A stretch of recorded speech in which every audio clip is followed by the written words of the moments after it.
So first game, the early game went clearly in favor of Origen, and I wanted to know what do you think were your team's failures at this early game, so they could take this early advantage. 우선 1경기 때 그 저희의 실수라기보다는 오리진의 픽이 좀 초반에 강한 픽이고 또 그걸 이용해서 오리진이 굉장히 초반에 스노우볼을 잘 굴렸기 때문에 저희가 굉장히 위험했었고 또 제가 1경기 때 경기를 관전하면서 위험하다고 생각했었는데 그렇지만 저희 팀이 후반에 더 좋을 거라고 생각해서 저는 괜찮았다고 생각합니다. I don't think it was necessarily due to the mistakes that SKT made that provided Origin with those advantages in the early game. I think Origin's picks were really strong in the early game, and so that's why they were able to capitalize on those advantages and then snowball really hard. And so while I was watching the game, I thought the game was going to be really, dangerous for SKT. And yeah, that's what I thought. So you thought it was going to be difficult, but at some point your team capitalized on their strengths, and I want to know what do you think were the Origen's mistake that allow your team to win that match? 저희 팀의 장점이 후반 갈수록 좀 운영이 굉장히 잘한다고 생각하거든요. 그렇기 때문에 좀 그냥 좀 이기는 것 같아요. 저는 이유는 잘 모르겠지만 아무튼 저희 팀의 강점이라고 생각합니다. So I think the strength of SKT is that once we're in the late game, we rotate really well, and we have a really good game management. And so I don't know what happens. It's just SKT wins in the late game. That's what happens every time. Second game, a much more equal, much more fought game. There were no clear advantages, not in the early, not in mid game. So I wanted to know what he thinks about that game. Okay. He remembers clearly better than me. 우선 저희 팀의 강점 중에 하나가 한타 능력인데 그렇기 때문에 좀 팀원들이 한타에 자신감 있게 움직이다 보니까 적 팀이 좀 소극적으로 움직이게 되고 그렇게 돼서 스노우볼을 잘 굴린 것 같습니다. I think another strength that SKT has is our team fights. And so we proactively and confidently try to look for team fight opportunities. And I think that created a lot of advantages for us, which we could snowball off of. So in the third game, team decides to soap Easy Hoon and make Fair play the third game. I wanted to know what does Easy Hoon bring to the team that Faker doesn't, and why did they do that change in the third game? 지훈 형이 저랑 다른 점은 아무래도 라인전에서 좀 상대를 많이 견제하고 또 미드에 서 있기 때문에 상대방이 더 많이 압박을 느끼는 것 같고 또 챔피언 폭도 그 몇몇 챔피언을 굉장히 잘 다루기 때문에 그 점이 장점인 것 같고 3경기 때 제가 나간 이유는 저희 팀의 새로운 특색을 보여주기 위해서 나갔다고 생각합니다. I think Easy Hoon is a little different from me because his play style is he stays in the mid lane and pressures the opponent really hard, and also he has a number of champions that he's really good at. And I think the reason that I was substituted in to play Game 3 is to show a different style that SKT has. So, sorry. Pregunta para de cara.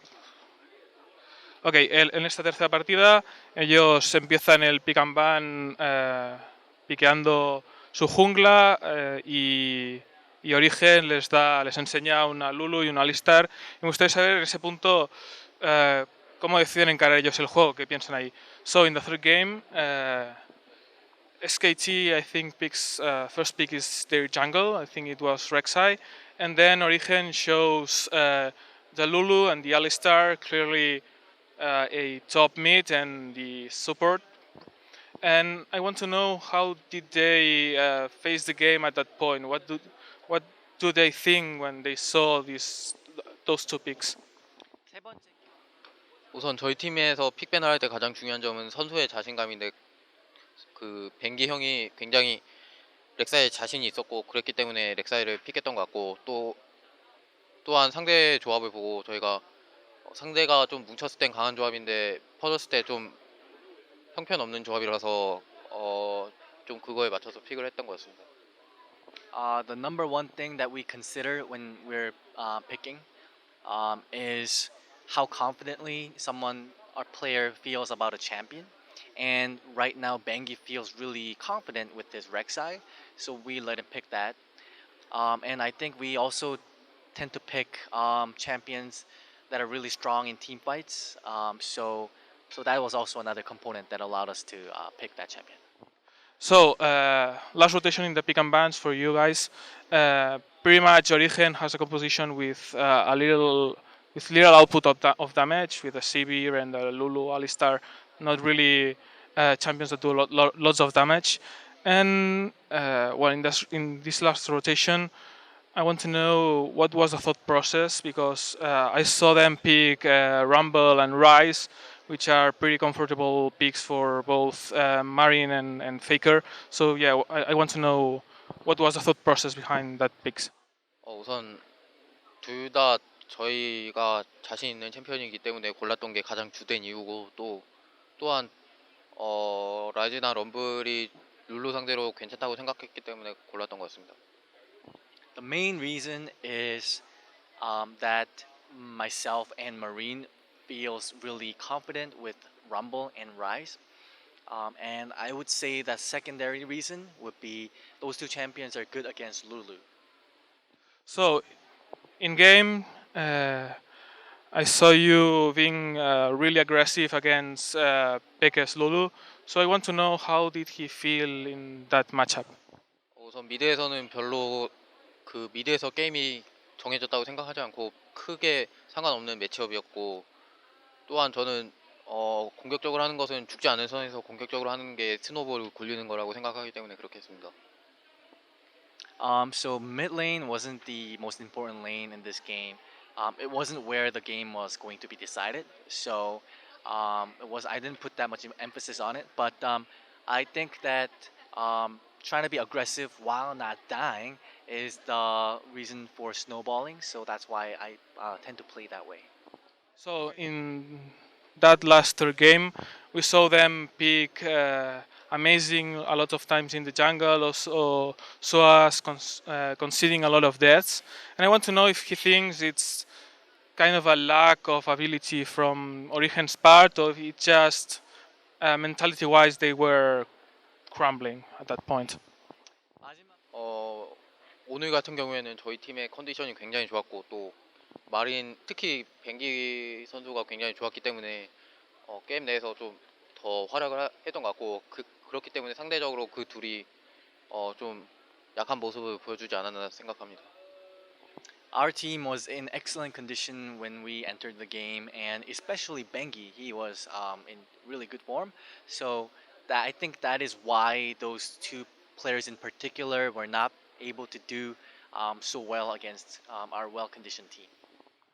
Going to the finals, you're waiting to know your opponent. It's gonna be either Fnatic or Ku Tigers. Who do you think will be your opponent in the finals?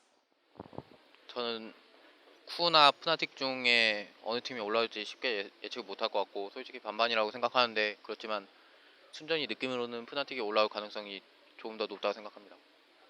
I think based on their abilities, there's probably just 50-50 chance that either team will make it. But based on my gut feeling, I think Fnatic might have an upper hand. So, if it is indeed Fnatic who reaches the final, there's this matchup in the mid lane, Faker versus Febiven.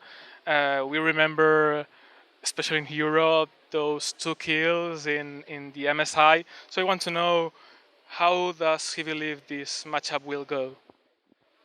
페비벤 선수가 솔로킬을 냈던 그 경기에서 굉장히 제가 예측하지 못하게 엄청난 플레이를 보여줬던 건 맞지만 그때는 사실 별로 잘한다고는 생각 못했었고 그랬었는데 지금은 좀 굉장히 잘하는 것 같고 또 그때보다 훨씬 더 잘해졌기 때문에 굉장히 좀 어려운 상대일 것 같습니다.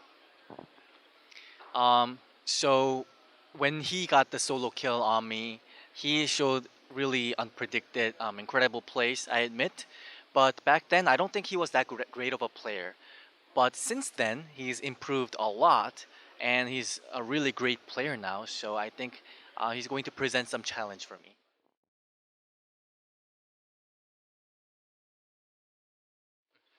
아무래도 결승전에서는 모든 전력을 사용해서 게임을 해야 되기 때문에 어떤 전략이라도 좋은 전략이라면 사용할 수 있다고 생각하고 또 네, 그렇습니다. I think in the finals, you have to give it your everything. So I'm gonna have to use any strategy that I have, if it's good, to beat whoever is the opponent. So last question. I suppose he hasn't been able to see a lot of things in Europe, but I want to know if he has enjoyed this travel, this voyaging in the European capitals, and if there's anything that he has enjoyed particularly.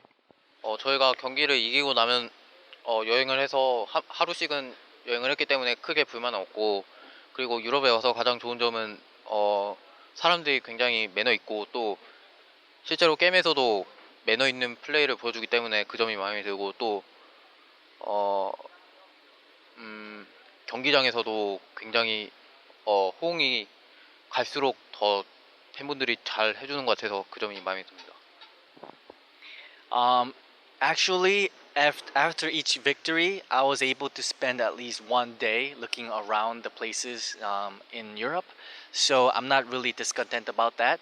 And I love the people here. They are really polite, not just in person, but also in the game as well. So I've been really impressed by that. And also the crowd that gathers is tremendous. They have a strong reaction to everything, and they have a really cheerful spirit. So that's what's impressed me a lot in Europe.